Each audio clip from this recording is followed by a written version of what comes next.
friends, I've got an Irish song for you. It goes like this.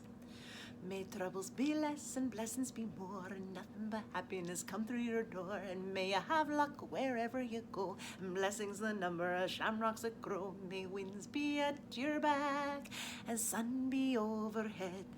May friends be at your side wherever you are led. Hey, and I also have a St. Patrick's Day story for you. This is St. Patrick's Day by Joyce K. Kessel, and it tells the story of St. Patrick. The pictures are by Kathy Gilchrist. St. Patrick's Day is March 17th. It is celebrated all over the world, wherever there are people of Irish background. Some celebrate by wearing green, and some celebrate by going to church. Still others celebrate with parties. Some cities even hold parades. People have been celebrating St. Patrick's Day for nearly 600 years now. It all began, of course, with St. Patrick himself.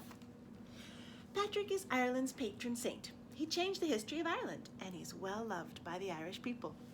But Patrick was not born in Ireland. He was born in England between the years 372 and 390. His parents didn't even name him Patrick. We think they named him Maewyn. Patrick's parents were Romans. At that time, the Romans ruled England. Roman cities in England had shops, churches, and beautiful houses. People read books. They dressed in fine clothes. Calphurnius, Patrick's father, was a high Roman official. So Patrick lived a rich and comfortable life. But just across the Irish Sea in Ireland, life was not so comfortable. People lived in mud huts. They dressed in animal skins. They could not read. Ireland was called Eire in those days. The Romans did not rule Eire. It was ruled by tribal kings who would not let the Romans in. The Irish did not like the Romans. They did not like the Roman religion either. The Irish believed in other gods. They did not want to become Christians like the Romans. When Patrick was a boy, the most powerful king in Ireland was named Niall. In the year 400, King Niall attacked England. He took thousands of prisoners. He wanted them for slaves. Patrick was one of them. Patrick was taken to Northern Ireland. There he was sold to another king named Meliuk. The rich little Roman boy was forced to herd pigs and sheep. After a rich, fine life, Patrick became a swineherd. Meliuk and his family were not unkind to Patrick. Meliuk's children were good company. There was plenty of food. Still, Patrick was only 15 years old. He was all alone in a strange land. He didn't know the language. He didn't even know if his family was still alive. There were no beautiful houses, no shops, no books. Patrick slept in a mud hut. He was only a little slave boy far from home. At first, Patrick was frightened. Then he became filled with a great sadness. He began to think and dream all the time. He began to sleep outdoors. Only rocks protected him from the winter wind. Like the sheep, he didn't seem to feel it. Like the pigs, he roamed the valleys.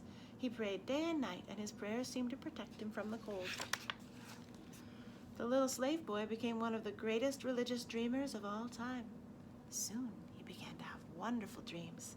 The dreams told him to escape. One day, Meliuk's children could not find him. The animals were astray. The slave boy was gone. Patrick was then about 21 years old. After 6 years as a slave, he had run away. He walked many miles to the sea. There he found a ship. It took him back to England. But he was not ready for what he found there. His country was in ruins. The Romans had been chased out. They were no longer the rulers. It is said that Patrick then wandered all through Europe. Everywhere he found the same thing. The Romans had been chased out. Then in the year 410, the mighty city of Rome, the center of all Roman power, was conquered as well. To Patrick, it seemed like the end of the world. His past really was dead. He had nowhere to go. His God sent him no more dreams. Though it was dangerous, Patrick decided to go back to England. He lived very quietly there. All he did was pray and think.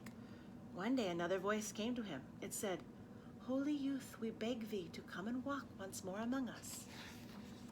Patrick was certain God was calling him back to Ireland. Wild Ireland, land of magical mists and green. Patrick had almost forgotten it. Now he remembered the beautiful land and how much he'd loved the people. It all came back like a spell. Suddenly Patrick knew what he was supposed to do. He was supposed to bring all those tribes together. He was supposed to make Ireland a Christian land. Patrick was sure of it. first there was work to be done. Patrick went to France. For the next 10 years, he studied religion there. During all that time, he thought of Ireland. He never forgot the voice in his dream. In the year 432, Pope Celestine made Patrick a bishop. The Pope named him Patricius. Patricius is the Latin word for Patrick. Now at last, Bishop Patrick sailed for Ireland. But his mission was not easy. The Irish people turned him away. They tried to stone him to death. Patrick and his men fled to the sea again. Sometime later, they returned to shore. They found a barn and went to sleep there. The barn belonged to a king named Dichu. Dichu thought Patrick and his men were robbers. He wanted to kill them. But when he saw Patrick, Dichu could not move. Patrick held out his hand and smiled. Something wonderful shone in his face. Dichu put down his weapon. Even his fierce dog stopped growling. It may not have happened exactly like that, but that is how the story has always been told. Dichu became the first Christian in Ireland. His barn became the first church. Not everyone in Ireland was happy to have Patrick back. There were many people who hated Patrick's religion. They stoned Patrick. Once they even put him in chains. But Patrick always escaped. He traveled all over Ireland. The stories say he always had a drummer with him. When he came to a village, the drummer would drum and the people would come running from their houses. Then they would listen to him. Patrick talked about one God. This seems strange to the Irish people. They'd always believed in many gods. Patrick showed them a shamrock. A shamrock is like a three-leafed clover. Then Patrick explained the idea of the Father, Son, and Holy Spirit. Today, the shamrock is Ireland's national flower. More and more people were becoming Christians. More and more Irish kings were becoming Christians too. As they came together to worship, the Irish people began to come together as a country too. Patrick built hundreds of churches in Ireland. He spent the rest of his life watching over them. When he died on March 17th, between the years 461 and 492, the church buried him at Downpatrick in Ireland. The church also made him a saint. Patrick had lived out his dream. Ireland had become one country under one God. There are many legends about St. Patrick.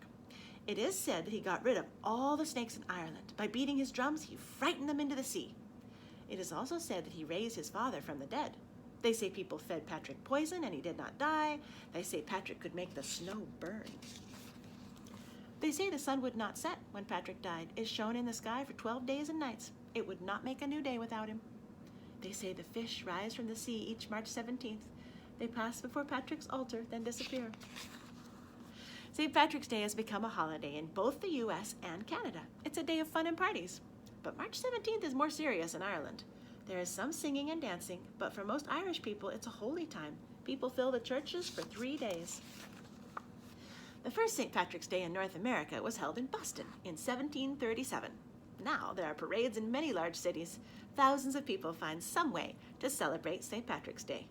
Some only wear green. Some also dance and sing Irish songs. But wherever Irish people may be, they feel a little homesick on March 17th. A few tears mix with their laughter. Wild jigs change into sad songs and back again. Others feel the sadness and the joy. They want to be part of it. On St. Patrick's Day, almost everyone seems a little bit Irish. And it tells about the author and the illustrator who have also written some other wonderful stories. But that was St. Patrick's Day.